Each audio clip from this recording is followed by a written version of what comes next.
संदीप ने अपनी माँ के कहने पर गांव में शादी कर ली थी। लड़की का नाम था सुनीता। माँ का कहना था एकदम मॉडर्न बहू नहीं होनी चाहिए, लेकिन उन्हें नहीं पता था कि गांव से आने वाली बहू सुंदर सुशील तो होगी और उसको गांव से बाहर भी निकाल लाएंगे, लेकिन उसके अंदर का गांव कैसे बाहर निकलेगा। शादी के कुछ दिन बाद, माँ टिफिन तो देना जरा। बेटा अब तो स्कूल नहीं ऑफिस जाता है, माँ से नहीं अपनी बीवी से टिफिन मांगा कर। ओके माँ। सुनीता टिफिन ले आओ। एक किलो टिफिन, इसके अंदर पिस्ता डाल दिया है। पिस्ता? पिस्ता क्यों? सास जी ने बोला था ना कि आपको पिस्ता बहुत पसंद है। ओहो, मैंने पिस्ता नहीं पास्ता बोला था, पास्ता। पास्ता? कहीं होता है पास्ता? अरे बेटी तू रहने दे, मैं बना दूंगी। अच्छा किया कि पाव भाजी बनाने का नहीं बोला, वरना किसी के पाव बना देती है। सुनीता को बुरा लगता है, लेकिन उसकी नादान हरकतें कम नहीं होती। ऐसे ही एक दिन, अरे तुमने ये क्या लगाया है?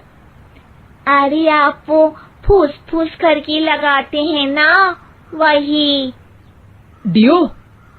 का दियो? किसको दियो? अरे वही ना जिससे खुशबू आती है। हाँ हाँ सही पकड़े हैं।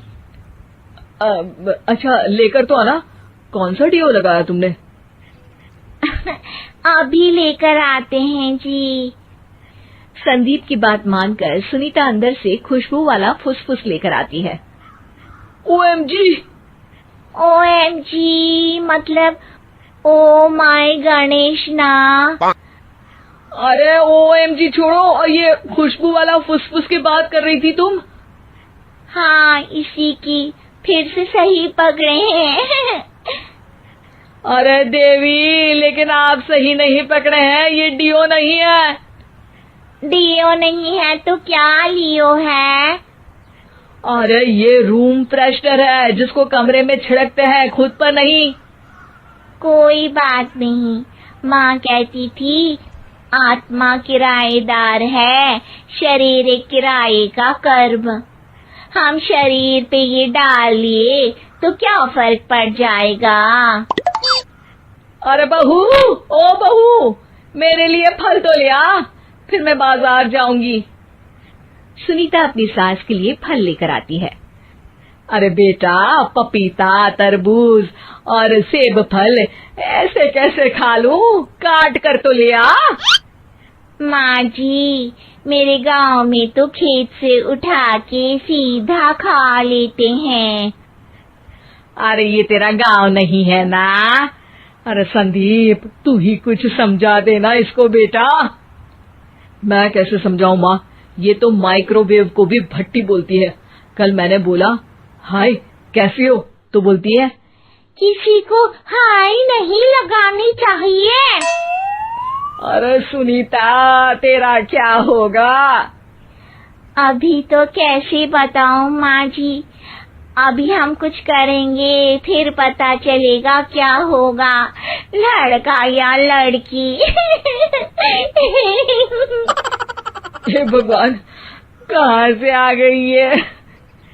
रामपुर से जी, आप ही तो लेकर आए थे मुझे। अरे मुझे माफ कर दो। पहले कोई गलती तो करिए जी, आपकी तो सारी गलती माफ कर देंगे हम। हाँ अरे बहू, मेरी बात सुन।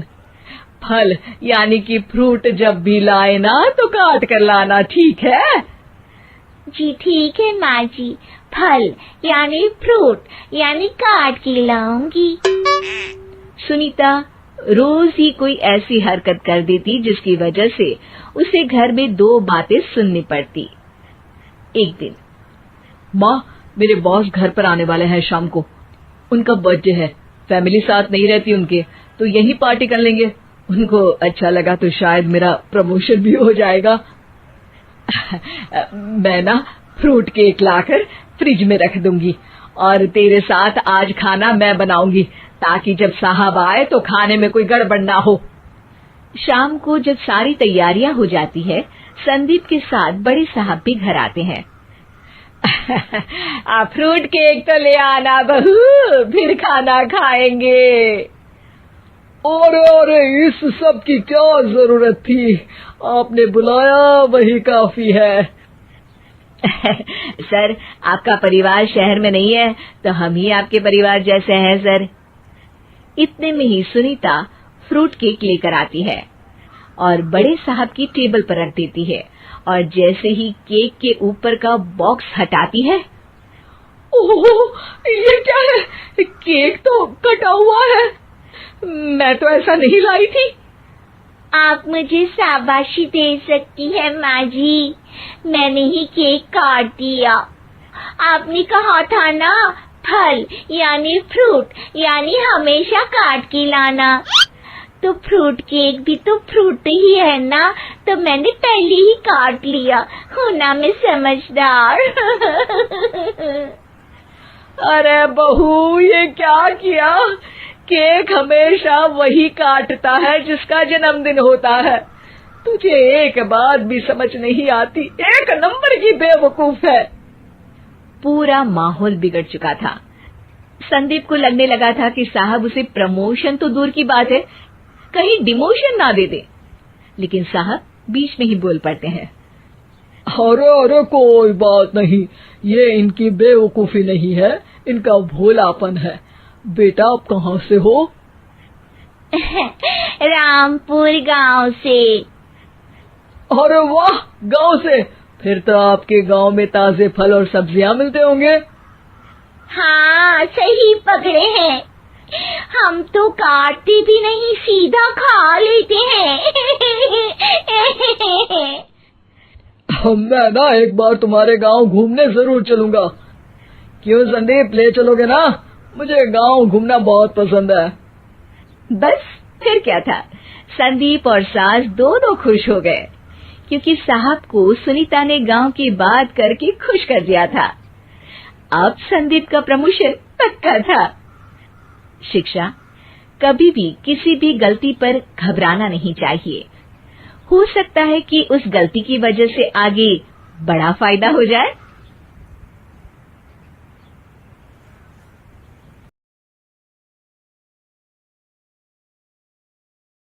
नई नई शादी करके आई थी पूर्णिमा। उसके पति प्रकाश को हर बात के बाद अरे मजाक कर रहा था बोलने की आदत थी। एक दिन पूर्णिमा चाय बना रही होती है। सुनो ना, ये मसाला चाय में सच में अगर मिर्ची, नमक, प्याज, लहसुन वगैरह का पेस्ट मिला दे तो चाय मसालेदार हो जाएगी ना? अरे आप कुछ भी मत बोलिए। अरे मजाक कर रहा था। प्रकाश कभी कभी मजाक करता था, लेकिन कई बार उसका मजाक ऐसी बात के साथ आता जिसको सुनने के बाद किसी को मजा तो नहीं पर गुस्सा जरूर आ जाता। जैसे एक दिन प्रकाश ऑफिस जाते हुए हड़बड़ी में कहता है, अरे मेरे मोजे कहाँ मौज मार रहे हैं? अभी लाई। पूर्णिमा प्रकाश को मोजे लाकर दे देती है। अरे मेरी फाइल कहाँ है? मैं लेट हो रहा हूँ। रुकिए अभी लाई। फाइल भी आ जाती है। अरे वो टिफिन तो ला दो, कितना लेट करवाओगी? एक तो सामान इधर उधर पटक देते हो, मुझे ढूंढ के लाना पड़ता है, फिर मुझे कहते हो कि लेट हो रहा हूँ। अरे जल्दी जल्दी हाथ चलाओ ना। 8 हाथ नहीं है मेरे, 2 ही है। ऑक्टोपस दिख रही हूँ क्या? हाँ ठीक है, जाओ जल्दी से टिफिन लेकर आओ। 2 हाथ तो है ना, उन्हीं का ठीक से इस्तेमाल कर लोगी तो लेट नहीं होऊंगा मैं। पूर्णिमा टिफिन लेकर आ जाती है। वैसे तुम थक जाती होगी ना इतना सब काम करके। हाँ, और नहीं तो क्या। तो मैं कुछ इंतजाम कर लेता हूँ। काम वाली लाओगी क्या? अरे नहीं, दूसरी शादी कर लूंगा। 2 पत्नी होंगी तो काम आसानी से हो जाएगा ना। क्या? अरे मजाक कर रहा था। प्रकाश तो मैं मजाक कर रहा था कहकर वहां से चला जाता है, लेकिन पूर्णिमा के मन से प्रकाश की 2 शादी वाली बात का दुख पूरे दिन नहीं जाता। शाम को प्रकाश ऑफिस से लेट वापस आता है। हाथ मुंह धोऊंगा, टॉवेल लगा देना, फिर खाना खाऊंगा, खाना भी लगा देना। देखो लेट मत करना। सब काम आराम से ही होंगे। आप भी तो लेट आए हो ना ऑफिस से। अरे यार, मैं काम कर रहा था ऑफिस में, तुम क्या कर रही हो? घर में जो खाना, साफ सफाई ये सब होता है ना, इसको भी काम ही कहते हैं वैसे। अरे ठीक है, मैं ही कुछ करता हूँ तुम्हारी मदद के लिए। ऑफिस से आकर मेरा हाथ बटाओगे घर के काम में? अरे नहीं, दूसरी शादी कर लूंगा ताकि सफाई तुम कर लो और खाना दूसरी बीवी बना ले। प्रकाश, तुम ना थोड़ा सोच समझ के बोला करो। अरे मजाक कर रहा था यार। प्रकाश और पूर्णिमा साथ में बैठकर खाना खा रहे होते हैं। प्रकाश अपनी धुन में खाना खा रहा होता है, जबकि पूर्णिमा इस बात को लेकर उदास है कि प्रकाश हमेशा कोई दुखी कर देने वाली बात ही बोल देता है और उसके बाद मजाक कर रहा था कह के खुद को बचा लेता है। रात को सोते वक्त पूर्णिमा ने सोच लिया था कि प्रकाश से इस बारे में बात करनी ही पड़ेगी। अगली सुबह भी प्रकाश ने ये लाओ वो लाओ का तांडव शुरू कर दिया। अरे काले वाले जूते कहाँ हैं? बेड के नीचे। अरे टिफिन तो लाओ जरा। ले आऊंगी, पर पहले कुछ बात करनी है। क्या बात करनी है तुमको? ये जो रोज दूसरी शादी करने की बात करते रहते हो ना आप, मेरा मन दुखी हो जाता है। मत बोलिए ना ऐसी बात। अरे पगली, पहले क्यों नहीं बताया? मैं इसका समाधान कर दूंगा। अब बोलना छोड़ दोगे ना? अरे नहीं, दूसरी शादी कर लूंगा ताकि उसको तो बोल पाऊं।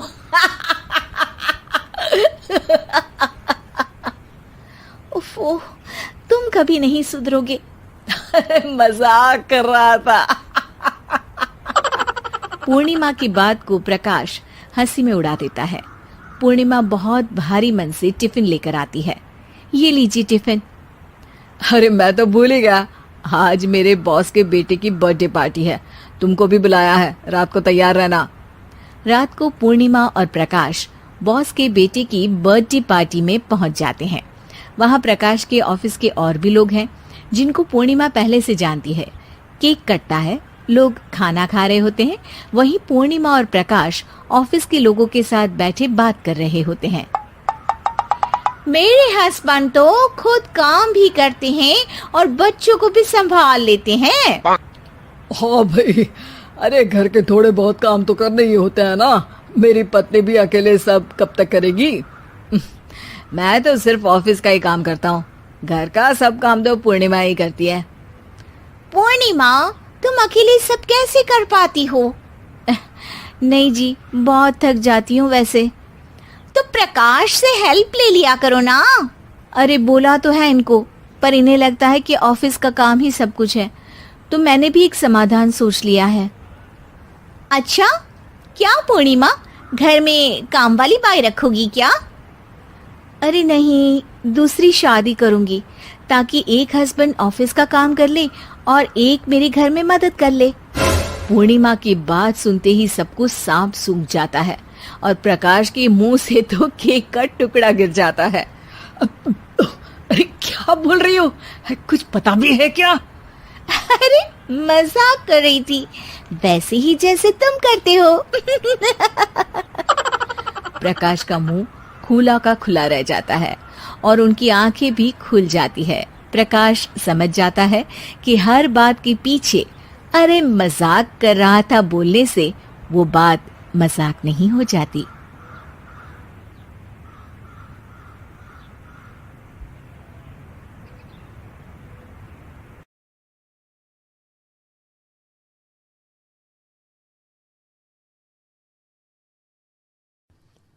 नौकरानी एक घर के लिए कितनी जरूरी होती है, आइए देखते हैं।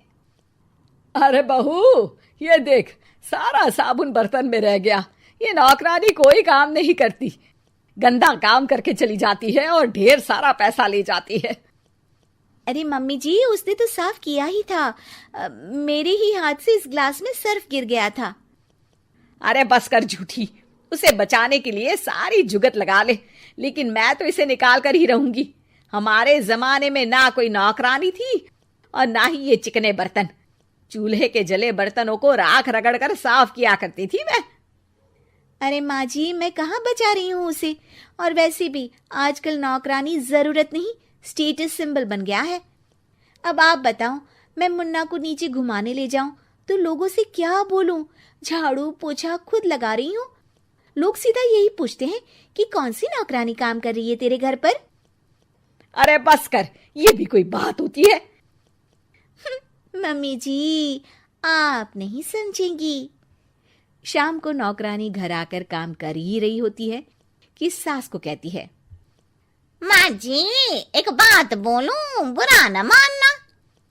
अरे वैसे तो मुझे तेरी शक्ल ही पसंद नहीं है, बात क्या खाक पसंद आएगी। अरे माँ जी, सुन तो लीजिए क्या कह रही है। तो मैंने कौन सा उसका मुंह पकड़ लिया है?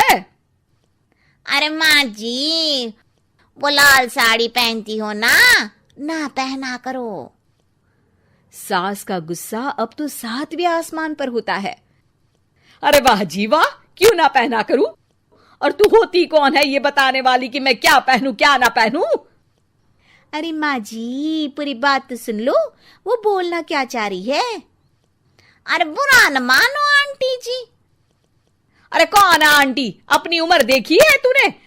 2-4 साल ही छोटी होगी मुझसे और मुझे आंटी बोल रही है। बहू सर पर हाथ रख लेती है। अरे अच्छी खासी उम्र दराज हो और आंटी ना बोलूं? मैं तुम्हारी बहू से भी 4 साल छोटी हूं। क्यों दीदी?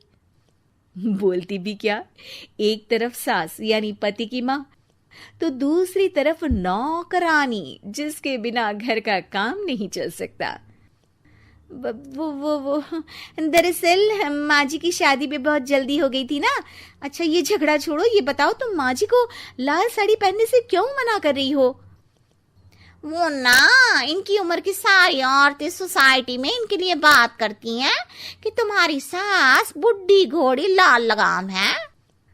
बहू को ये सुनकर गुस्सा आ जाता है। अरे वाह वाह, कौन बोलता है जी?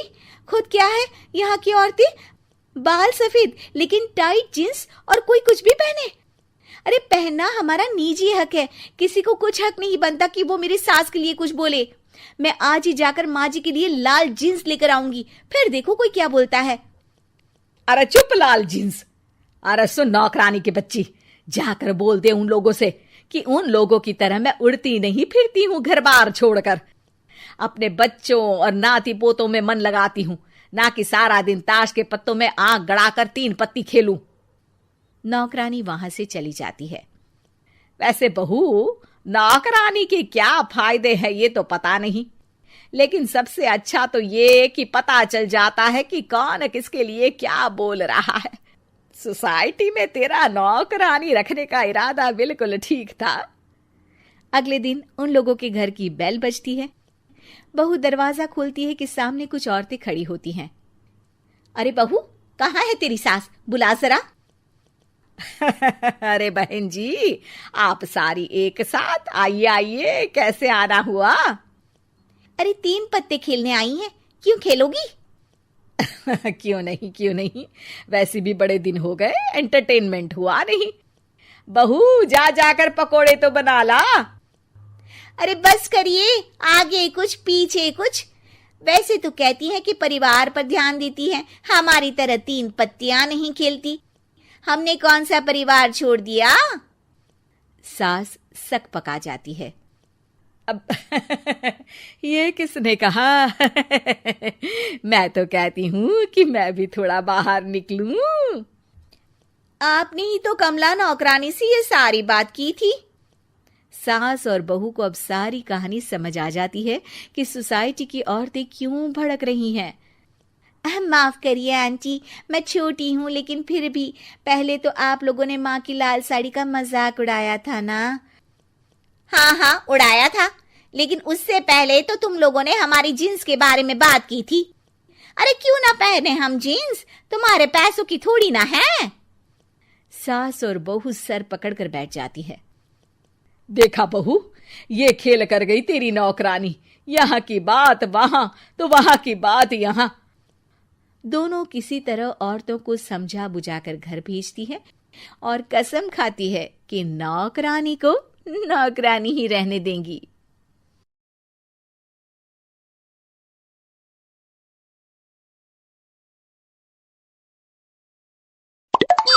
कंचन के बेटे ऋषि की शादी कहीं नहीं हो रही थी। एक तो ऋषि मोटा, ऊपर से कमाई भी कोई खास नहीं। लेकिन कंचन को तो शौक था मॉडर्न बहू लाने का, और उसे एक दिन ऐसी लड़की मिल भी जाती है। हमें तो आपका ऋषि बहुत पसंद है, लेकिन मैं आपको साफ साफ बता देती हूँ, मेरी बेटी के शौक थोड़े से अलग है बहन जी। अरे बहन, हमें सब पसंद है। आपकी प्रियंका जैसी लड़की की तलाश मुझे कब से थी। जींस पहनकर अंग्रेजी में गिटर पिटर बोला करे। अरे बहन, जरा सुन तो लो, मेरी बेटी के शौक क्या क्या है। अरे नहीं नहीं बहन, बस लड़की को देख लिया तो सब कुछ देख लिया। आप ना शादी की तैयारी करो, और वो जरा सामान की लिस्ट भी दी है ना मैंने। हाँ बहन जी, सारा सामान शादी से एक दिन पहले ही आपके दरवाजे आ जाएगा। मजा आ गया, मजा आ गया। अब तो बस आप शादी की तैयारी करो। प्रियंका के माता पिता के जाने के बाद कंचन का पति उससे कहता है, अरे भाग्यवान, तुम तो कुछ ज्यादा ही जल्दी दिखा रही थी शादी की। अरे बोलने तो देती, लड़की की माँ क्या बोलना चाह रही थी। अरे आप चुप रहिए जी, कुछ पता भी है आपको, बस मुफ्त में बोले जा रहे हैं। मेरी दोस्त शशि की बहू देखी, लंबी पतली और पढ़ी लिखी, हजारों में कमाई और संस्कारी भी। अरे पर जब वो मेरी बहू देखेगी तो जल भुन जाएगी। लेकिन तुम तो शादी ऋषि के लिए कर रही हो ना, या शशि के लिए? तुम्हारा लड़का कुछ कमाता भी नहीं है, और शरीर भी भगवान की दुआ से फूलता ही जा रहा है। फिर बोले आप हैं? फिर बोले आप? मैंने कहा ना, प्रियंका जैसी जींस पहनकर अंग्रेजी झाड़ने वाली बहू किस्मत वालों को ही मिलती है।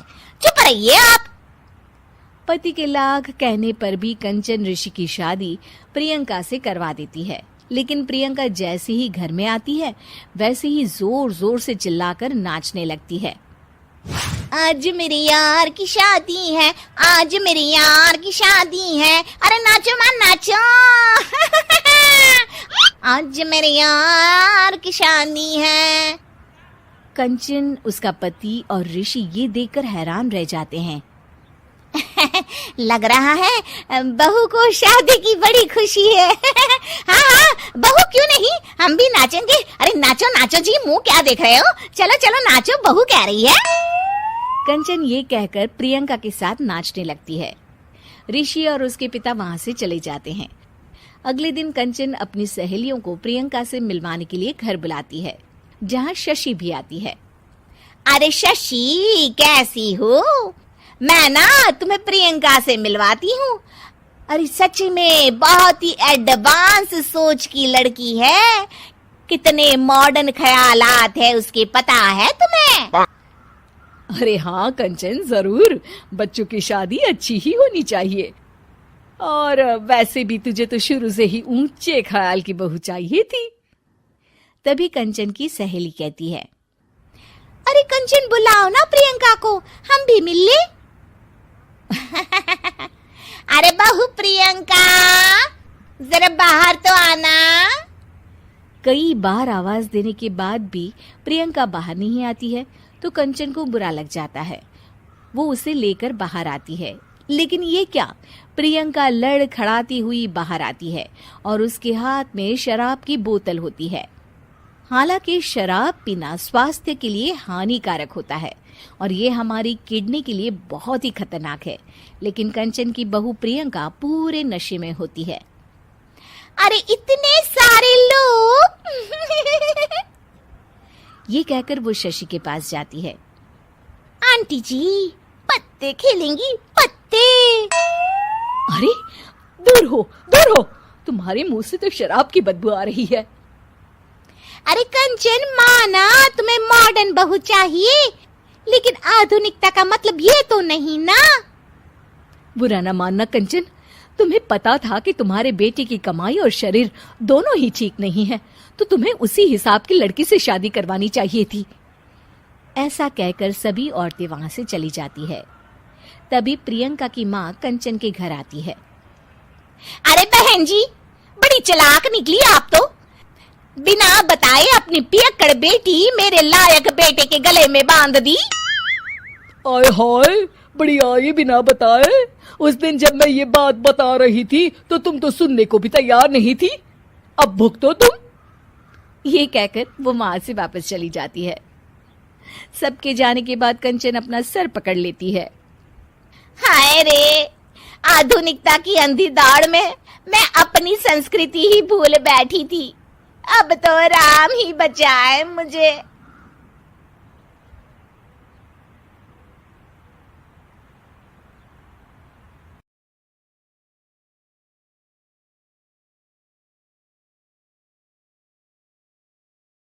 भाभी जरा मेरा टिफिन दे दो, कॉलेज के लिए लेट हो रही हूँ। ये ले बेटी तेरा टिफिन। तभी रमन भी वहां आ जाता है। माँ, तुम अकेले ही सारा काम क्यों कर रही हो? प्रतिज्ञा कहाँ है? तुम्हें उसकी फिटनेस का तो पता है ना, बैकयार्ड में एक्सरसाइज कर रही है। फिटनेस और एक्सरसाइज वगैरह ठीक है, लेकिन उसे घर के काम में तुम्हारी मदद भी तो करनी चाहिए। अरे ठीक है, सीख जाएगी। जब तक मैं हूं तुम्हें किस बात की फिक्र, हाँ? इसके बाद रमन और उसकी बहन दोनों घर से निकल जाते हैं और सास घर के कामों में व्यस्त हो जाती है। वहीं दूसरी तरफ प्रतिज्ञा अपनी एक्सरसाइज पूरी करके थकी हुई गार्डन में ही बैठ जाती है। आज तो पूरे 2.5 घंटे एक्सरसाइज कर ली। Now I am tired. थोड़ी देर आराम करके फिर शाम को योगा करूंगी। प्रतिज्ञा अपने कमरे में जाकर सो जाती है। सुबह से शाम हो जाती है। रमन और रेखा भी घर वापस आ जाते हैं, पर प्रतिज्ञा अभी तक कमरे से बाहर नहीं निकलती, जिस पर एक बार फिर अपनी माँ को अकेले काम करते हुए देखकर रमन उनसे कहता है, माँ, तुम हर समय अकेले काम में लगी रहती हो। आखिर प्रतिज्ञा पूरा दिन करती क्या है? बेटा, वो थक कर आराम कर रही है, आ जाएगी। तुम हाथ मुंह धोकर डिनर करने आ जाओ। रमन बिना कुछ बोले वहां से चला जाता है। थोड़ी देर बाद वो सब डिनर करने बैठते हैं। तभी प्रतिज्ञा भी वहां आ जाती है और डिनर में बने खाने को देखकर बोलती है, मम्मी ये क्या, सब कुछ तला भुना बनाया है। ऐसा खाना आप सब और मेरी हेल्थ के लिए कितना खराब है। प्रतिज्ञा, तुम खुद कभी माँ की मदद करती नहीं और ऊपर से खाने में नुक्स निकाल रही हो। अरे बहू, हम सबकी हेल्थ के बारे में ही तो सोच रही है। बहू, मुझे ना वो डाइट वाला और बिना घी तेल का खाना बनाना आता नहीं। कुछ नहीं होता मम्मी, वो भाभी बना लेगी। आखिर इतनी फिटनेस फ्रीक है, डाइट फूड बनाना भी जरूर आता होगा। वो सब डिनर करके सोने चले जाते हैं। अगली सुबह फिर हमेशा की तरह प्रतिज्ञा अपनी एक्सरसाइज और योगा करने लगती है और उसकी सास घर का सारा काम, जिसे करते हुए अचानक उनकी तबीयत खराब हो जाती है और सीने में दर्द शुरू हो जाता है। मर गई बहू। रमन, अरे कोई तो सुनो। और इसी बीच वे बेहोश हो जाती हैं। सास की आवाज सुनकर प्रतिज्ञा और उसका पति भागते हुए रसोई में आते हैं, जिसके बाद उन्हें लेकर अस्पताल जाते हैं। डॉक्टर प्रतिभा की सास का चेकअप करके कहते हैं, अरे इनका कोलेस्ट्रॉल लेवल तो बहुत हाई है और दिल भी कमजोर होता जा रहा है। इनका लाइफस्टाइल और खाने पीने की आदत बदलनी होगी। सिर्फ light and non oily food ही खाना है और कुछ समय तक पूरा रेस्ट, साथ में कुछ एक्सरसाइज या योगा करे तो अच्छा रहेगा।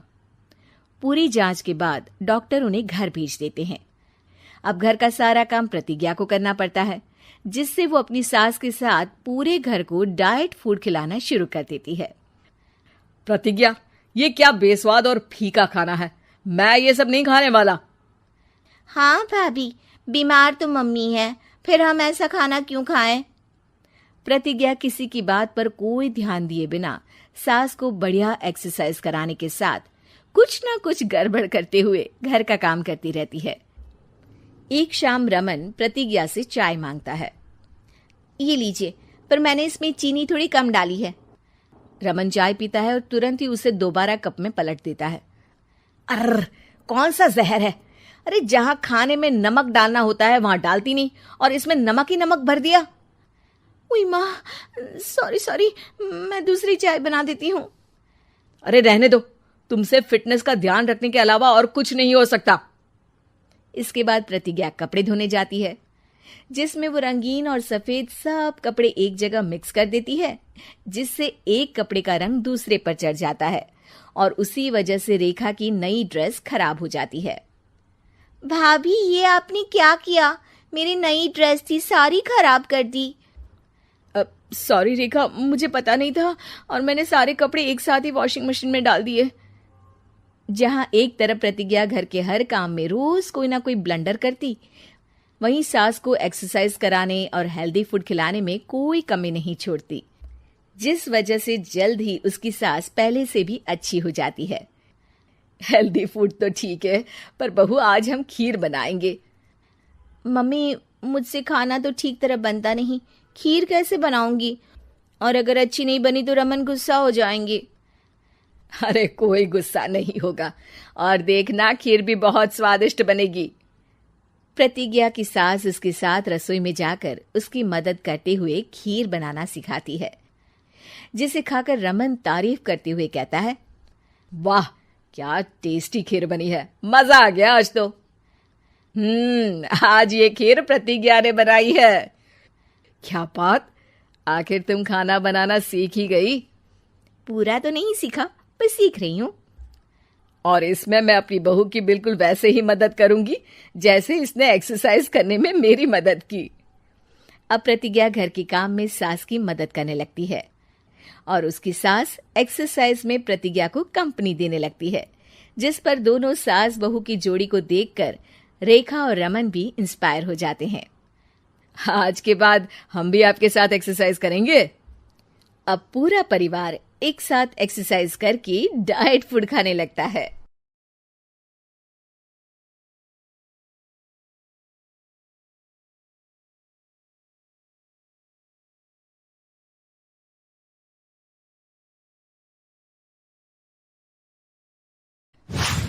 इसका नाम शशि रखते हैं। क्या समधी जी, शशि लड़कियों का नाम है, क्लास के बच्चे इसे चिढ़ाएंगे ना। हाँ, शशि की जगह कोई चची, शुशी या शुशु बोलेगा तो। हाँ, इसीलिए इसका नाम गणेश रखते हैं। अरे समधी जी, बच्चे की काया तो देखो, दुबला पतला है एकदम। गणेश जी तो मजबूत कद काठी के थे, अपना बच्चा तो सिंगल हड्डी है। ये नाम जमेगा नहीं इस पर। हाँ, भैया की बेटी का नाम थोड़ा मॉडर्न रखते हैं, जैसे रॉकी। रॉकी? रॉकी तो हमारे डॉग का नाम है। अगर ऐसा ही नाम रखना है तो शेरू रख लो। आप लोग कुछ भी बोल रहे हैं। अरे कुछ भी बोलना रॉकी बोलने से तो बेहतर ही है ना। किरण और रवि को पहला बच्चा हुआ था। दोनों के ही परिवार वाले उस बच्चे का नाम रखने के लिए पूरा जोर लगा रहे थे। 3 महीनों से ये लड़ाई चल रही थी, मगर कोई भी एक ढंग का नाम नहीं रख पाए थे। किरण और रवि इस बात से बहुत परेशान थे, लेकिन परिवार के लोगों के सामने कुछ बोलते भी नहीं थे।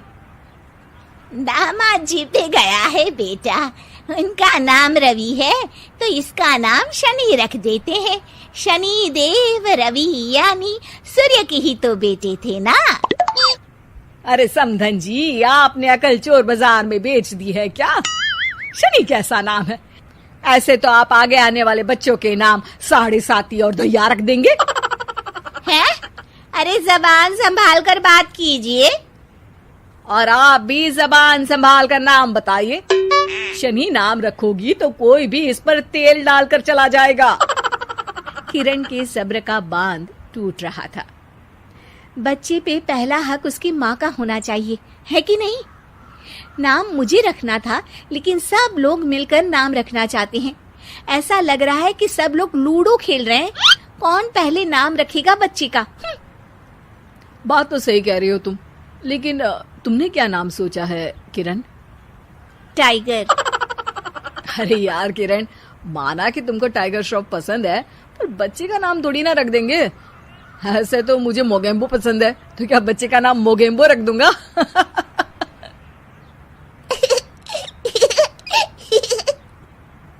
हाँ हाँ, मोगेम्बो नाम ही रख देते हैं। देखो तो, सुन के मोगेम्बो खुश भी हो गया। अरे मजाक छोड़ो, देखो मैं पंडित को बुला रहा हूँ, सबको इकट्ठा करके एक नाम डिसाइड कर लेंगे, ठीक है? पंडित जी घर आते हैं और उनके साथ सब बच्चे का नाम रखने के लिए इकट्ठा हो जाते हैं। पंडित जी, वैसे तो नाम हम सोच चुके हैं, लेकिन आप भी कोशिश कर ही लीजिए। नाम तो हम भी सोच चुके हैं, दिग्विजय नाम रखेंगे। ऐसा नाम रखो जो मुंह में ना अटक जाए, कोई ऐसा नाम हो जो झट से मुंह से निकले। तो ऐसा करते हैं, दांत नाम रख देते हैं, जल्दी से मुंह से निकलेगा ना। चुप हो जाओ बेटा, मुंह से दूध जैसी बातें नहीं निकाल सकते तो कम से कम गोबर जैसी बातें भी मत निकाला करो। यजमान लड़िए मत, काम खत्म करना है और मुझे और भी दान लेने मेरा मतलब है नाम रखने जाना है। अभी सुबह से एक बच्चे का नाम मुन्नी रख कर आया हूँ। हैं? अरे पंडित जी, ये तो नाम ही बदनाम है। ऐसा नाम रखते हैं, अगर आप तो रहने ही दीजिए। अरे नहीं नहीं, उनका बजट कम था, बजट बढ़ता तो नाम भी बढ़ा रख देता। यार विकी नाम रख देते हैं ना। अरे यार, आप ये रॉकी, विकी, आलू टिक्की, काजू चिकी जैसे नाम क्यों रखना चाहती हो इसका? ये बच्चा है, कोई खाने की चीज थोड़ी ना है। हम इस बच्चे का नाम मनहूस रख देते हैं। अरे क्यों? इसके आते ही कितनी लड़ाइयां हो रही हैं घर में। चुप रहो बहू, बच्चे के लिए गुस्से में कुछ भी मत बोला करो। आप मेरी बेटी से अच्छे से बात कीजिए। हाँ हाँ हाँ करती हूँ। श्री श्री 1008 बहु देवी जी, कृपया करके क्रोधित होकर शिशु के बारे में बुरे शब्दों के प्रयोग से बचें। अरे मेरी लड़की को ताने मत मारिए आप। तो फिर कोई गाना ही मार दूं? बताइए कौन सा गाना मारूं? कुछ कुछ होता है, या फिर दिल तो पागल है। आपसे तो मुंह मिलाना ही बेवकूफी है। सब लोग नाम को लेकर बहस करने लगते हैं। इस शोर शराबे से परेशान पंडित जी बोल पड़ते हैं। लड़के का नाम रखने में मत होइए परेशान, मेरे पास है इसका एक समाधान। ना लड़के वालों की ना लड़की वालों की मर्जी चलेगी। नाम बच्चे का वही होगा जो पहला शब्द उसकी जुबान बोलेगी। सब पंडित जी के इस उपाय को मान लेते हैं और सब बच्चे के आसपास खड़े होकर बोलने का इंतजार करते हैं। बच्चा थोड़ी देर में बोल उठता है। ना ना। मामा बोला, मामा बोला। तो क्या इसका नाम मामा ही रख दें? बात तो यही हुई थी कि जो पहली बात बच्चे के मुंह से निकलेगी वही रख देंगे। बस पंडित जी ने बच्चे का नाम मामा रख के सबको मामू बना दिया। उस दिन के बाद से उस बच्चे का नाम पड़ गया मामा शर्मा। सब इस नाम पे बहुत पछताए, लेकिन अब पछताए क्या हो जब नाम पड़ गया मामा। शिक्षा, कोई भी जरूरी काम शांति से मिलकर करना चाहिए, वरना अनचाहे परिणाम के साथ समझौता करना पड़ता है।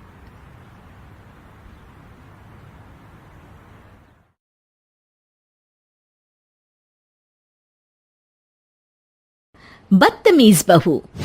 सभ्यता से भरपूर शास्त्री परिवार की इकलौती बेटी मोहिनी को बचपन में ही पढ़ाई के लिए विदेश भेज देते हैं, जहां से वो सालों बाद ग्रेजुएशन पूरी करके इंडिया वापस आती है, जो अब संस्कार, सभ्यता, संस्कृति जैसी चीजों से कोसों दूर होती है। एक सुबह मोहिनी शॉर्ट ड्रेस पहने, कानों में हेडफोन लगाए जोर जोर से इंग्लिश गाने गाती हुई घर में घूम रही होती है। सुबह सुबह भगवान का नाम लेते हैं, राक्षसों की तरह चिल्लाते नहीं। पॉप्स, आपको अच्छे गाने की बिल्कुल समझ नहीं है, so take a chill pill. अरे मोहिनी, पापा से ऐसे बात करते हैं क्या? सारी तमीज भूल गई हो। ओह मॉम प्लीज, इतनी बड़ी भी कोई बात नहीं हुई, सो डोंट ओवर रिएक्ट। ऐसे ही दिन बीतते हैं जिसमें मोहिनी के तौर तरीके, रहने और बात करने का ढंग उसकी मम्मी पापा को परेशान करने लगता है। भला कोई मानेगा कि ये मेरी बेटी है? रीति रिवाज और संस्कारों से तो इसका दूर दूर तक कोई नाता नहीं, और अब तो लगता भी नहीं कि कभी होगा। अरे ऐसे कैसे नहीं होगा? लड़कियां सारे नखरे अपने माँ बाप को ही दिखाती है। ससुराल जाकर उन्हें सब कुछ करना भी पड़ता है और मानना भी। पत्नी की बात शास्त्री जी समझ जाते हैं और कुछ ही दिनों में अपने से भी ज्यादा धार्मिक परिवार में निखिल के साथ मोहिनी का रिश्ता पक्का कर देते हैं। रिश्ता तो पक्का कर दिया, पर यहाँ मोहिनी को कैसे मनाएंगे? शादी ब्याह के मामले में आटे में नमक जितना झूठ तो चलता है जी। इसी तरह एक के बाद एक तिकड़म लगाते हुए दोनों मिलकर मोहिनी को शादी के लिए तैयार कर लेते हैं और मोहिनी निखिल की शादी हो जाती है, जिसके अगले दिन से ही मोहिनी दोबारा अपने पूरे अवतार में शॉर्ट ड्रेस पहनकर घर में घूमने लगती है। बहू को ऐसे देख सास की आंखें फटी की फटी रह जाती हैं। अरे ये क्या बेशर्मी है, हमारे घर की लड़कियां जींस तक नहीं पहनती और तुम बहू होकर इतने छोटे कपड़े पहनकर पूरे घर में घूम रही हो। सीरियसली मॉम, प्लीज आप अपनी इस 80 के दशक वाली सोच में मुझे इंक्लूड मत करो। हाय तौबा, एक तो बेशर्मी दिखाती है, ऊपर से सास के साथ जुबान भी लड़ाती है। अरे जल्दी कपड़े बदल कर आ, घर की पहली आरती तुम्हें ही करनी है। इतनी देर में निखिल भी वहां आ जाता है। माँ पापा आने वाले हैं, पूजा का सारा सामान तैयार है ना? ये पूजा हमेशा मेरे बॉयफ्रेंड्स के पीछे पड़ी रहती थी और अब हस्बैंड के पीछे भी आ गई। मोहिनी की बातें सुन सास तो अपना सिर पकड़ लेती है, लेकिन निखिल किसी न किसी तरह उसे पूजा के लिए कन्विंस करके कपड़े चेंज करने के लिए भेज देता है, जिस पर पूजा खत्म होने के बाद वो एक बार फिर अपनी शॉर्ट ड्रेस में आ जाती है। बहू, ये क्या तरीका है? संस्कार नाम की कोई चीज है या नहीं? नहीं ससुर जी, संस्कार मेरा दूसरा बॉयफ्रेंड था, अब तो मेरा उससे कोई कांटेक्ट नहीं है। मोहिनी का जवाब सुन के ससुर तो भगवान नाम जपते वहां से चले जाते हैं, लेकिन सास बहू के बीच कहासुनी फिर शुरू हो जाती है, जिसे इग्नोर करते हुए मोहिनी घर से बाहर चली जाती है और देर रात घर वापस आती है। मोहिनी, मैं जानता हूँ कि तुम विदेश में रही हो और तुम्हें वहीं की आदत है, पर यहाँ चीजें कुछ अलग है। अगर तुम उस हिसाब से कुछ एडजस्ट कर लो तो सबके लिए सही हो जाएगा। I am not in a lecture mood. Good night. अगली सुबह मोहिनी देर से उठकर एक बार फिर उसी तरह सबके सामने आती है, जिस पर उसकी सास कुछ बोले उससे पहले ही मोहिनी की दोस्त मोनिका और रेचल वहां आ जाती हैं। Oh hi darling, how are you? OMG, we missed you so much.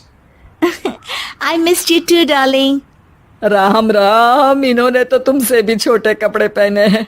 अरे तुम लोगों के अंदर कोई शर्म लिहाज बाकी भी है या सब बेच खाई? मोहिनी, तुम्हारी मेड कुछ ज्यादा नहीं बोलती? इस पर मोहिनी की दोस्त उसकी सास का मजाक बनाने लगती है, जिसे सुन निखिल उन्हें जवाब देते हुए कड़वे शब्द सुना देता है और वो सुन के वो दोनों तो मुंह बनाए वहां से चली जाती है, लेकिन गुस्से से लाल मोहिनी वहीं खड़ी निखिल को घूरती रहती है। घूर क्या रही हो? तुमसे शादी की ये सोचकर कि विदेश में पढ़ी लिखी हो, घर में कोई पॉजिटिव चेंज लाओगी, अपनी करियर के लिए एम्बिशियस होगी, पर अपने इस बिहेवियर से उस पढ़ाई के साथ साथ अपने मम्मी पापा के नाम को भी डुबो रही हो। अगर तुम्हें ऐसे ही हाल रखना है तो यहाँ रहने की कोई जरूरत नहीं है। निखिल की बातें सुनकर मोहिनी रोते हुए घर छोड़कर अपनी मम्मी पापा के पास वापस आ जाती है। ससुराल में सब कुछ ठीक तो है? वो अपने आप को समझते क्या है? मोहिनी पर चिल्ला रहे? मैं क्यों उसके इशारों पर चलूं? मैं अपनी लाइफ अपने तरीके से जीना चाहती हूँ, और वो ना आप लोगों को मंजूर था और ना ही उन्हें है। तुम यहाँ नहीं रह सकती। अपने पापा की बात सुन के मोहिनी हैरान रह जाती है। हाँ, तुमने बिल्कुल सही सुना। अगर तुम्हें अपने इस घमंड, बेशर्मी और बदतमीजी में ही जीना है तो तुम यहाँ भी नहीं रह सकती। बेटी, मैं मानता हूँ हमारे यहाँ रीति रिवाज बहुत मायने रखते हैं और हमने उन्हीं के ओवरडोज से बचाने के लिए तुम्हें विदेश भेजा था। एक लड़की जो शादी करके घर और बच्चे संभालती है, उससे तुम अपने आप को ज्यादा समझ सको इसके लिए भेजा था। तुम उससे ज्यादा समझो और बनो, पर तुम तो किसी दूसरी ही ट्रेन में चढ़ गई बेटा। उसके मम्मी पापा बहुत देर तक मोहिनी को सारी बातें समझाते हैं, जिन्हें सुनकर मोहिनी को अपनी गलती का एहसास होता है। वो जॉब ज्वाइन कर लेती है और ससुराल वापस आकर उन्हें मॉडर्न बनाती है और खुद भी कुछ रिवाज सीखते हुए खुशी से रहने लगती है।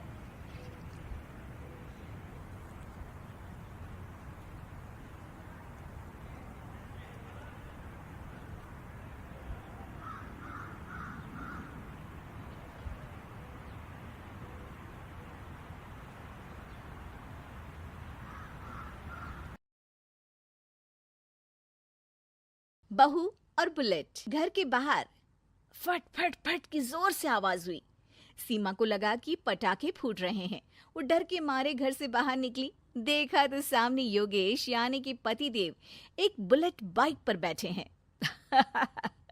अरे डर गई क्या? बाइक लेकर आया हूँ तुम्हें घुमाने के लिए। सच में? मुझे लगा पटाखे फूट रहे हैं।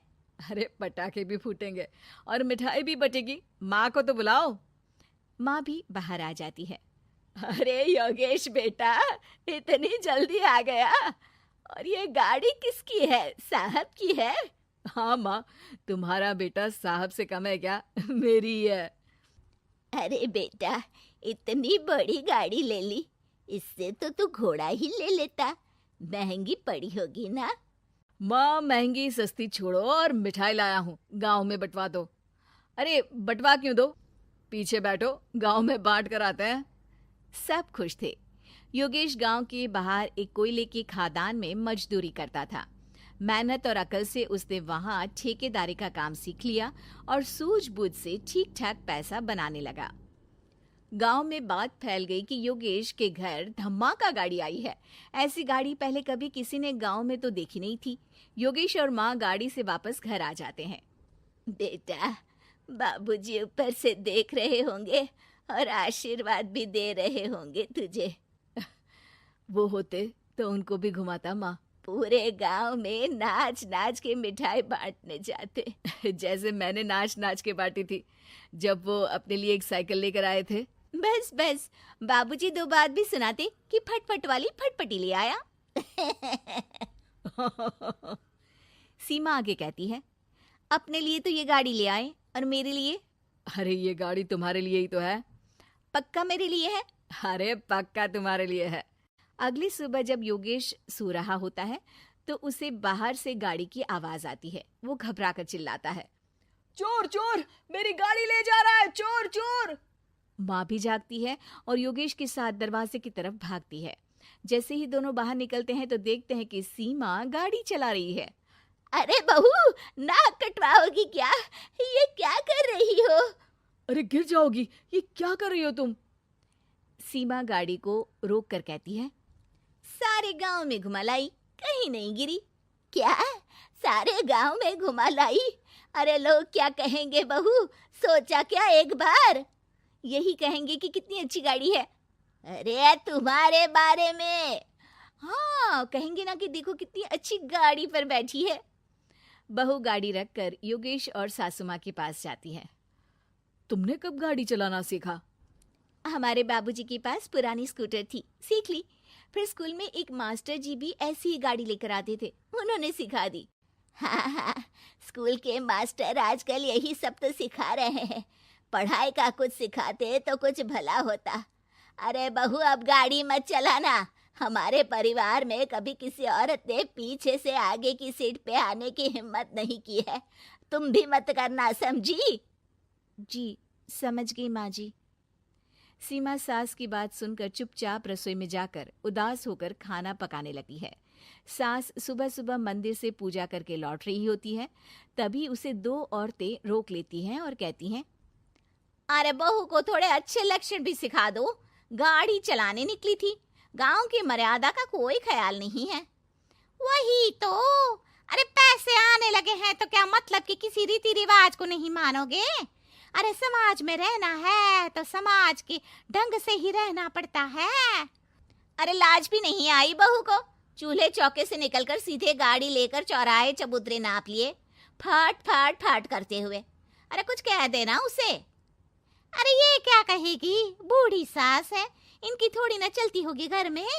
हाँ, बहू की ही चलती होगी, मर्जी भी और गाड़ी भी। सास सब सुनकर घर आती है और बहू को चिल्ला के बुलाती है, अरे नाक कटवा दी सबके सामने गाड़ी चलाकर। औरत जात गाड़ी नहीं चलाती। शहरों में तो 4 पहियों वाली गाड़ी भी चलाती हैं और हेलीकॉप्टर, हवाई जहाज भी। शहर में थोड़ी ना रहती हो मैडम साहिबा। आज के बाद गाड़ी से ही नहीं, यूं भी निकलना बंद तुम्हारा घर से। माँ सही कह रही है, कहीं भी जाना हो तो मुझे बता देना, मैं लेकर चलूंगा। आज माँ को तुम्हारे कारण कितनी बातें सुननी पड़ी। इतना कहते हुए योगेश वहां से चला जाता है। बारिश की वजह से कारखाने के रोड पर कीचड़ रहता है, इसीलिए योगेश गाड़ी घर रख कर जाता है और किसी से लिफ्ट लेकर कारखाने पहुंचता है ताकि नई गाड़ी गंदी ना हो। लेकिन शाम को इतनी तेज बारिश होती है कि उसे वापस आने का कोई साधन ही नहीं मिलता। बारिश बढ़ती जाती है, रात के 11 बज जाते हैं। रास्ते में एक नदी का ब्रिज है, अगर उस पर पानी आ गया तो योगेश कारखाने में ही फंस जाएगा। पूरी रात भूखे प्यासे बितानी पड़ेगी। घना अंधेरा, बिजली की कड़कड़ाहट और तेज बारिश। राजेश डर भी रहा था, ठंड से कांप भी रहा था। तभी उसे रोड से आती हुई एक रोशनी दिखती है। वो देखता है कि उसके सामने एक बाइक आकर खड़ी हुई है। वो ऊपर वाले को धन्यवाद देकर उस बाइक वाले आदमी की तरफ बढ़ता है, पर पास जाकर देखता है तो भौचक्का रह जाता है। सीमा, तुम यहाँ इतनी बारिश में गाड़ी पर? पहले बैठो तो, नदी ब्रिज पे आ जाएगी तो जाना मुश्किल हो जाएगा। योगेश गाड़ी के पीछे बैठता है। सीमा गाड़ी चला रही है। मैंने तो तुमको पहचाना ही नहीं। गाड़ी की आवाज तो पहचानी होगी ना? अरे पर मुझे नहीं पता था कि तुम आओगी। अच्छा किया कि तुम आ गई। माँ नहीं आने दे रही थी, पर हमेशा पति पत्नी की रक्षा थोड़ी ना करेगा, पत्नी को भी तो करनी चाहिए। योगेश को सुबह अपने किए पर पछतावा होता है। उसकी आंख में आंसू आ गए जो बारिश की बूंदों में बह गए थे। उसके बाद सीमा को सास ने और योगेश ने खुशी खुशी समाज की सीमा लांघने की मंजूरी दे दी। अब वो जहां भी जाती, फट फट फट गाड़ी पे ही जाती।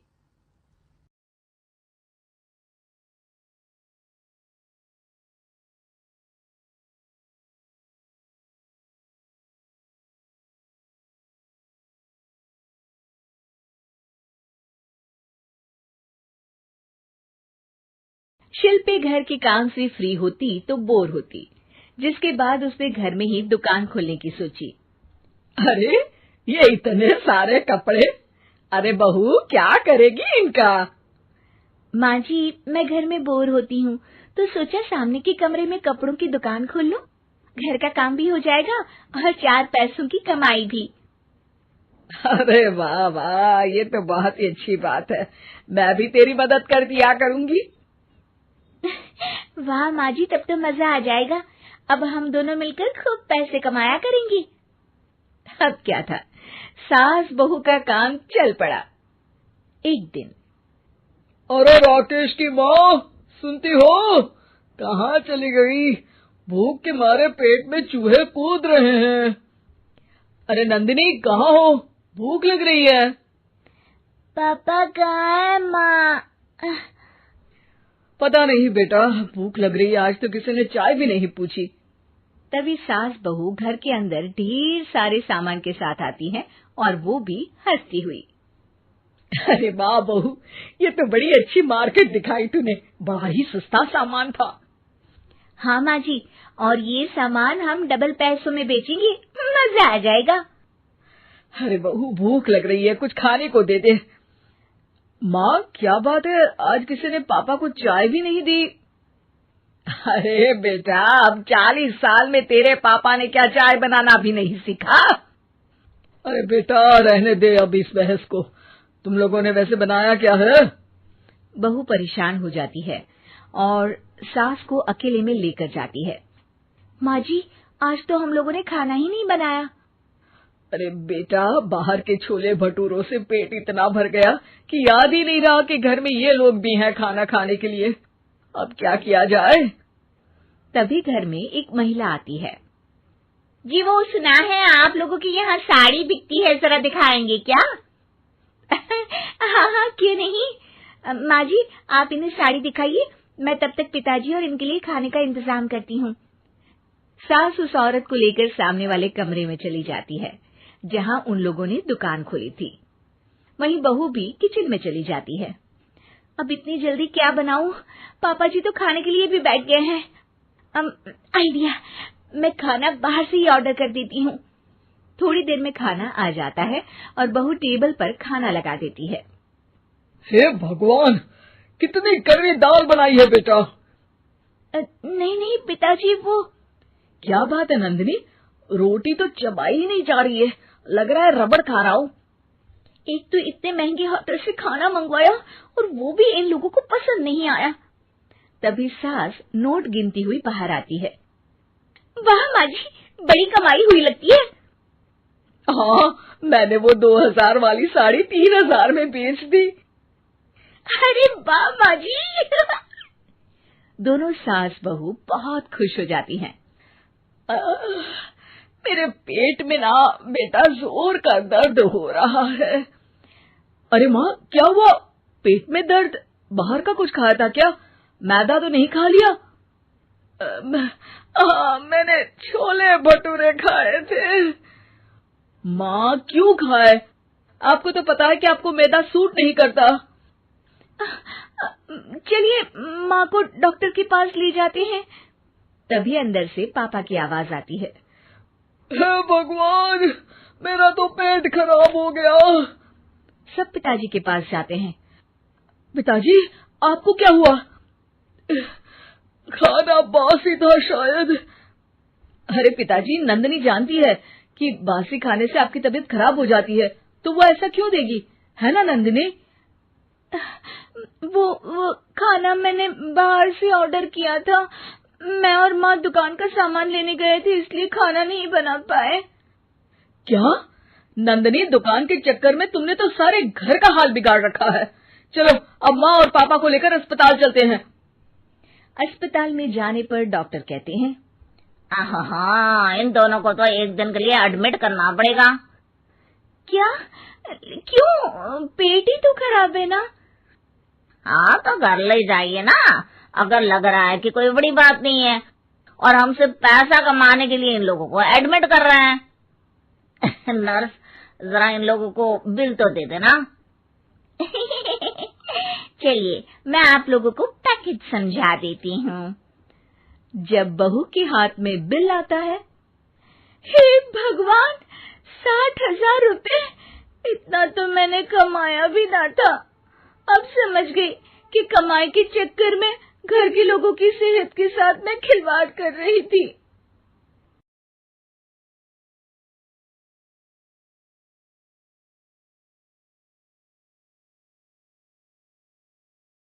बहू के हाथ। घर की बहू शीना को इस बात का बड़ा घमंड था कि जिस काम में वो हाथ डालती थी वो काम अच्छा हो ही जाता है। शीना की हर बात में हाथ का इस्तेमाल जरूर होता था। एक दिन शीना का पति आकाश उससे कहता है, कल जो वो भिंडी बनाई थी ना तुमने, वाह वाह वाह वाह, मजे आ गए।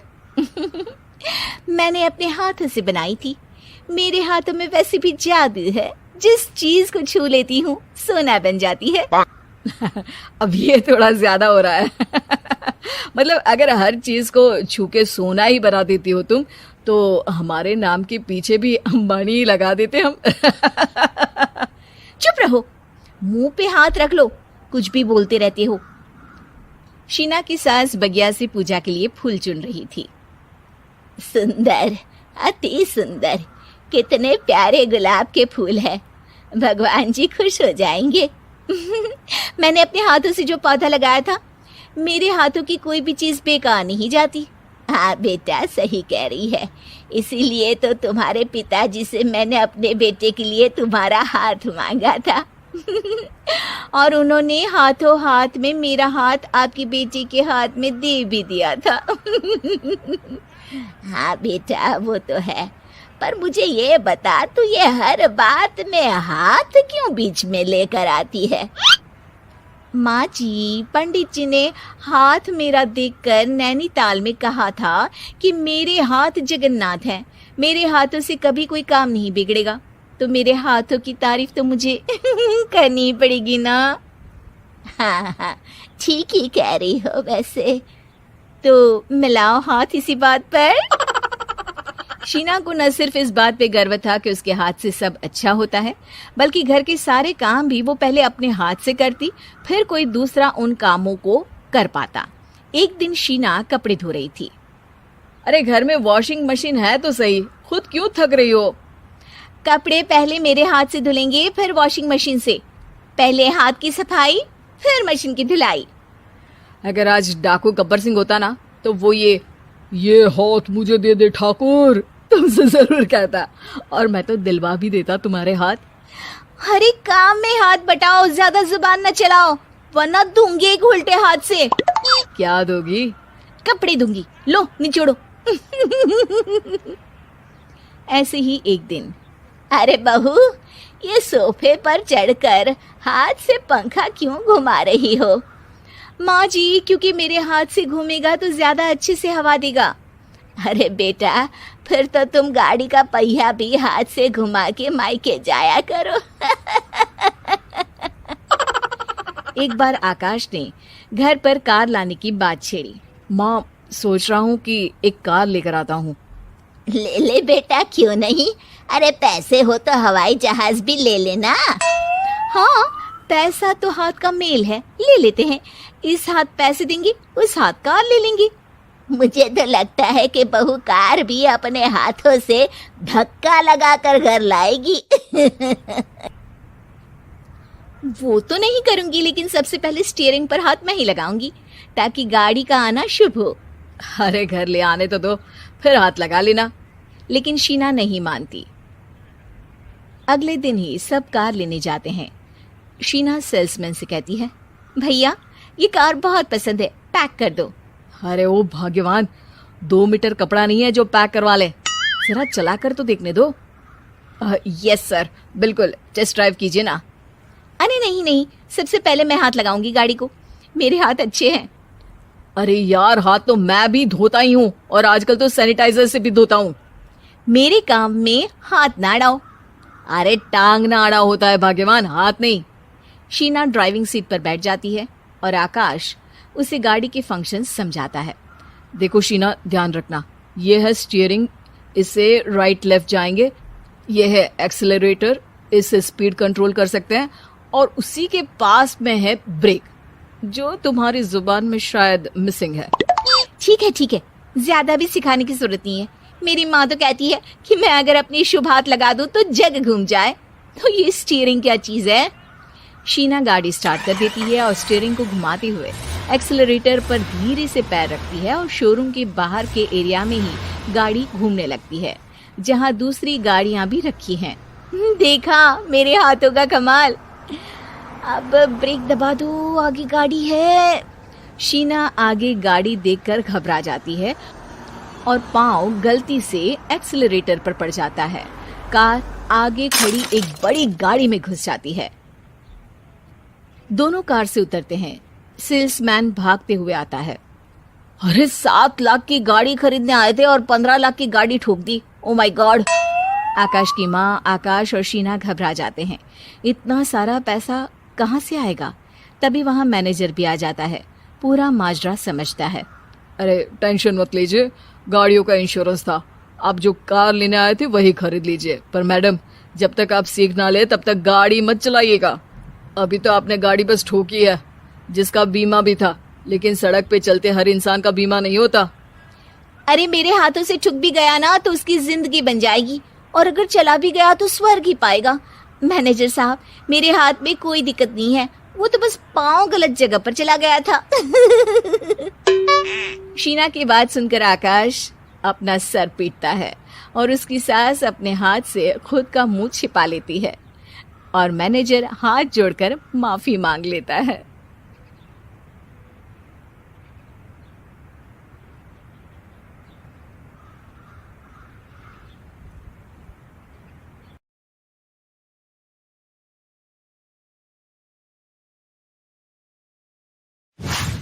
कहानी एक ऐसे घर से जहां शादी का माहौल है, लेकिन टेंशन और शांति इतनी कि शादी का घर किसी जंग के मैदान जैसा दिख रहा था। अरे जैसा मर्जी डेकोरेशन कर दो, पैसों की चिंता मत करो। इतना पैसा जब लड़के वालों को दे दिया तो फूल वालों को देने में मुझे क्या दिक्कत है? अरे धीरे बोलो ना, साफ लग रहा है कि फ्रस्ट्रेटेड हो। अरे तुम तो चुप ही रहो, एक बेटी संभाल नहीं पाई। सारा दिन मैं काम पर जाता था, सोचता था घर पर बच्चों को अच्छे से संस्कार मिल रहे होंगे, लेकिन नहीं, मैडम को तो अपनी किटी और फैशन से फुर्सत मिले तब ना। माँ चुपचाप वहां से चली जाती है। समझ में नहीं आता कि आखिर शर्मा खानदान में हो क्या रहा है। कल तक चिड़िया सी फुदकने वाली शीना की शादी यूं अचानक एक मोटे काले लड़के से क्यों हो रही है? शीना कमरे में हाथ में गुड़िया लिए बोलती है, मेरे साथ जो हो रहा है ठीक हो रहा है। तुम तो सब जानती हो, साहिल मेरे लिए भगवान है। अब जब वो ही नहीं मिला तो फिर कोई भी हो, जिंदगी ही तो जीनी है, जी लेंगे। बाहर शीना की बुआ किसी से बात करती है। अरे मोटा नहीं, उसे तो खाते पीते घर का कहते हैं। अब ओबेरॉय का नाम भी किसी को बताने वाली बात है। उनका इकलौता लड़का तो करोड़ों की सामी तो है ही। अरे हमारी शीना बिटिया तो रानी बनेगी, रानी। इन सब के बीच कहीं कोने पर शीना हाथ में मेहंदी सजाए बैठी थी और आंखों में आंसू सजाए। और वो समय भी आ जाता है जब शीना मंडप के नीचे हाथ में वरमाला लिए खड़ी होती है, लेकिन तभी अफरा तफरी मच जाती है। कोई कहता है, अरे लड़के की माँ को हार्ट अटैक आ गया। अरे अच्छी खासी थी, कैसे हो गया? अरे कहते हैं ना, किसी किसी लड़की के पैर अच्छे नहीं होते, हो सकता है कि मनहूस है ये लड़की। शीना पास खड़ी सब सुन रही थी। फिर शीना अपने कमरे में आ जाती है। शादी ये कहकर नहीं होती कि लड़की मनहूस है। अब लगातार शीना के लिए लड़के देखने आते, लेकिन आस पड़ोस या किसी के कहने पर शादी हर बार टूट जाती। लेकिन एक दिन, अंकल, मैं काफी दिनों से आपसे मिलने की कोशिश कर रहा था, लेकिन हिम्मत नहीं हो पा रही थी। अरे बेटा, हिम्मत तो हमारी टूटी पड़ी है। वैसे कौन हो तुम? मेरा नाम साहिल है अंकल। मैं शीना से प्यार करता हूँ और उसी से शादी करना चाहता हूँ। अरे अब तो किस जात के हो ये भी मायने नहीं रखता। बेटा, मेरी बेटी मनहूस है, ये सब कहते हैं कि इसीलिए उसकी शादी नहीं हो पा रही। अगर तुम शादी करने को तैयार हो तो ठीक है। शीना की शादी साहिल से हो जाती है। अगले दिन साहिल की माँ का देहांत हो जाता है और एक बार फिर लोग शीना को अपशकुनी कहने लगते हैं। अरे खा गई दीदी को ये। अरे क्या जरूरत थी साहिल किसी मनहूस को घर लाने की? पर बुआ, माँ की तो तबीयत पिछले कई साल से खराब थी। डॉक्टर्स ने जवाब दे दिया था। क्या पता ये भी उनका सौभाग्य हो कि वो बहू का मुंह देख पाई। अरे बहू का मुंह देख पाई, या ये कह लो कि बहू का मुंह देखते ही स्वर्ग लोक सिधार गई। खैर, हमें क्या, घर तुम्हारा है, हम तो चले। अब शीना को खुद पर ही शक होने लगता है कि कहीं सच में वो अपशकुनी तो नहीं। साहिल, हम दोनों की शादी नहीं हुई होती तो अच्छा था। देखो ना, कैसे पहले मेरी शादी टूटती थी और अब तुम्हारी माँ भी। अरे ऐसा कुछ नहीं होता शीना, अपशकुनी वगैरह कुछ नहीं होता। ये सब तो ईश्वर के खेल हैं। वो शादी तुम्हारी इसलिए टूट गई क्योंकि तुमको मेरी पत्नी बनाना था और माँ का जाना तो तय था। वो काफी बुजुर्ग थी, साथ ही एक ऐसी बीमारी से जूझ रही थी जिसमें डॉक्टर्स भी उन्हें नहीं बचा पाते। शीना साहिल की बात सुनकर तसल्ली कर लेती है और वहां से चली जाती है। अगले दिन शीना, अरे ओ शीना। क्या हुआ? उफ, कहीं फिर मेरी वजह से कोई नुकसान? अरे नहीं नहीं शीना, तुम जानती हो जिस प्रॉपर्टी के केस को हम बरसों से लड़ रहे थे उस पर फैसला आ गया, वो भी हमारे हक में। अब हम करोड़पति हो गए शीना। शीना शांत रहती है। अरे क्या हुआ, करोड़ पत्नी बनकर तुमको खुशी नहीं हुई? शीना की आंखों में पानी आ जाता है। चलिए जी, कुछ तो अच्छा हुआ मेरी जिंदगी में आकर आपके साथ। साहिल शीना को गले लगाकर कहता है, मेरी नई नौकरी भी तुम्हारे ही आने से लगी, ये प्रॉपर्टी का केस जीता, सब कुछ तो तुम्हारे आने के बाद ही हुआ, फिर तुम मनहूस कैसे? ये सुनकर शीना खुश हो जाती है।